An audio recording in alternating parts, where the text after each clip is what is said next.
How you doing, everyone? Welcome back. Well, as of this recording, it was last night that Kamala Harris gave her acceptance speech at the Democratic National Convention, accepting the nomination of her party as the first woman of color as a major party's nominee for the presidency of the United States. And I'm going to be honest with you, I didn't know what to expect from the speech, really. And I'll tell you what, if a single speech is all that it took for me to make up my mind, she would have won me over with that and I wouldn't be looking back at all. I mean, that speech was just fantastic. I mean, sure, she did take her shots at Trump, but it wasn't any low blows. All she did was tell the truth about him. You know, Project 2025, mentioned his record and what he says he wants to do going forward, and then contrasted that with her own vision. And she laid out a very positive, forward-looking message. And that's exactly what you need to do with an acceptance speech like that. You need to get people excited. You got to make them want to vote for you and not against the other person. And that's what she did. I mean, she made people want to vote for something. And, I was already supporting her. I mean, I was going to vote for her really more so just to vote against Trump. But the more I listen to her and the more I see what she has in store or what she has planned, the more I want to see that happen. I mean, I like where this is going. I really do. I mean, she doesn't back down. She will stand up. She will tell you just exactly what's up. She doesn't seem to be afraid of anyone. Now, contrast that with Donald Trump, and we get all doom and gloom and boo-hoo, America's terrible, and oh, by the way, they've done me so wrong, and, and just going on and speaking in circles, not using 1,000 words to say nothing,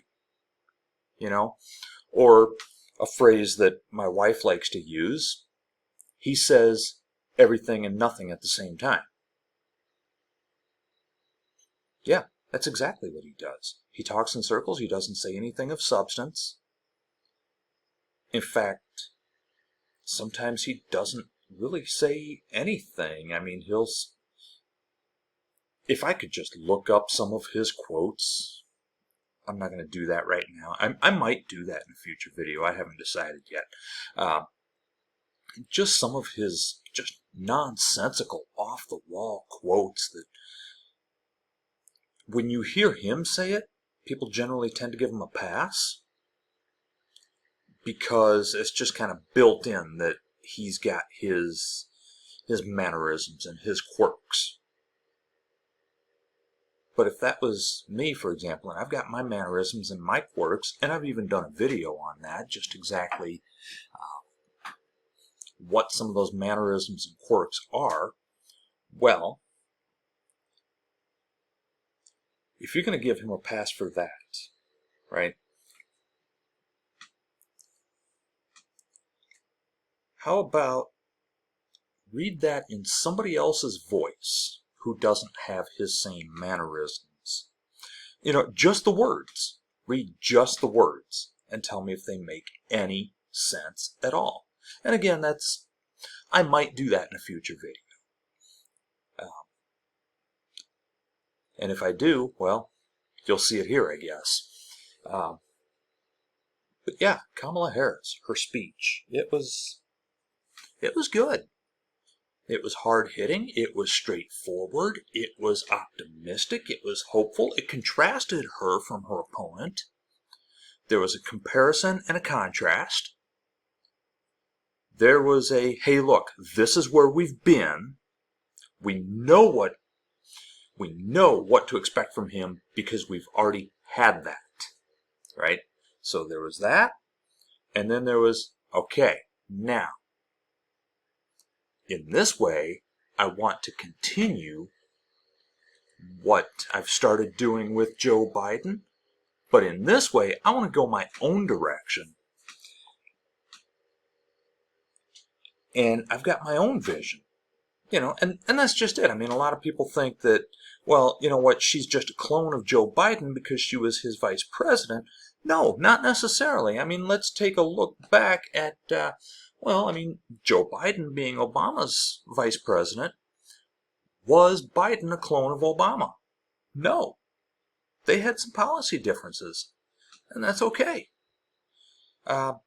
Previously, the last vice president to become president in my lifetime, and and one that I remember, George H.W. Bush, was he the same as Ronald Reagan? No, he wasn't. They had similarities, of course, but no, they were different. That's not good or bad, it's just true.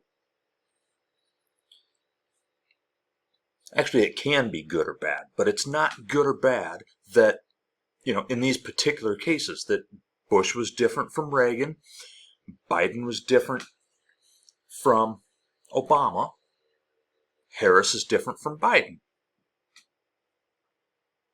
It's actually a good thing because, to paraphrase the late General George Patton, if we're all thinking the same, someone's not thinking.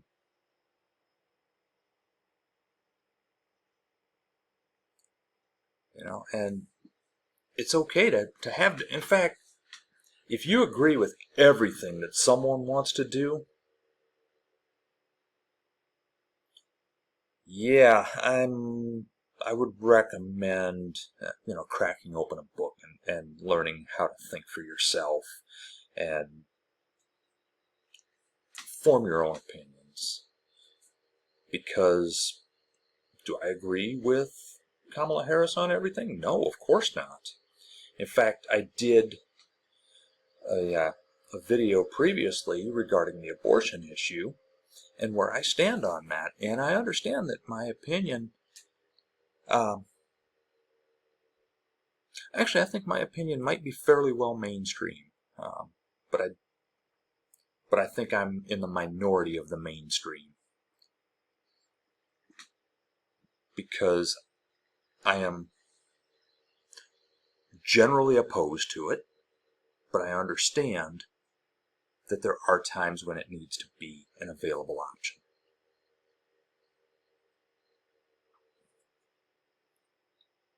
And I don't trust the government to determine when it's appropriate for that option to be available. So, in that sense, I do agree with her, but in that sense, I also don't agree with her, right? So, I can't go along with a total ban, like some of the Republicans want to do. A lot of the Republicans. I can't go along with some of the very restrictive bans that Republicans want, especially when there's no exceptions. Economically, my views are kind of shifting on economic issues. I've traditionally been an economic conservative, more aligned with the Republicans. But I'm seeing some areas where, maybe that's not exactly right. So, I don't know.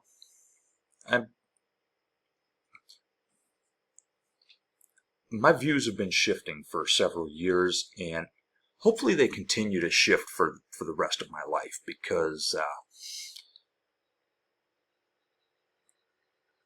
if you're ever set on one opinion, well,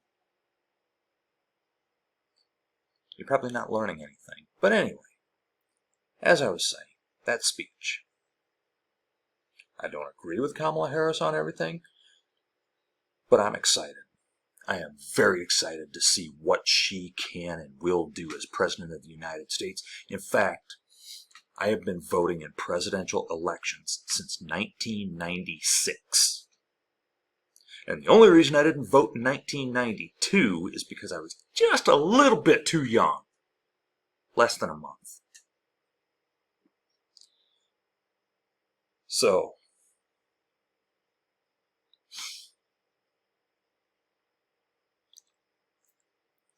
in 1996, yeah, I voted for Dole, but I was mostly voting against Clinton just because just on a personal level, I don't like the guy. I don't trust the guy. I still don't like or trust him.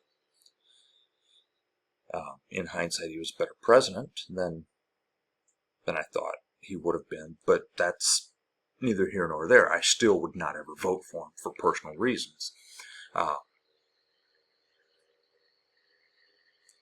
I was kind of somewhat voting for Bush, but also against Gore. And the same thing was true with Kerry, and it was the same thing with both McCain and Romney. When I voted for them against Obama, it was a combination of voting for, voting against.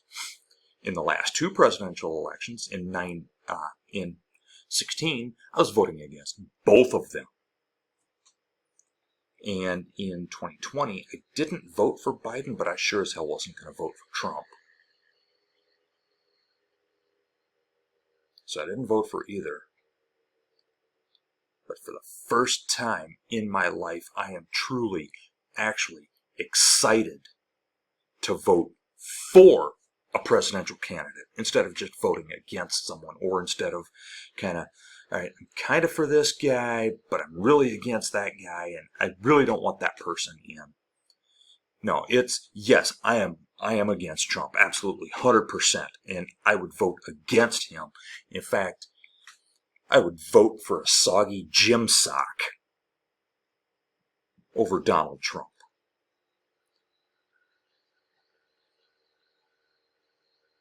But the truth is, I am excited to vote for Kamala Harris, not just against Trump. Voting for Harris. It's a good feeling to be able to vote actually for someone and be excited about it. Hopefully you feel the same way. I'll catch you next time.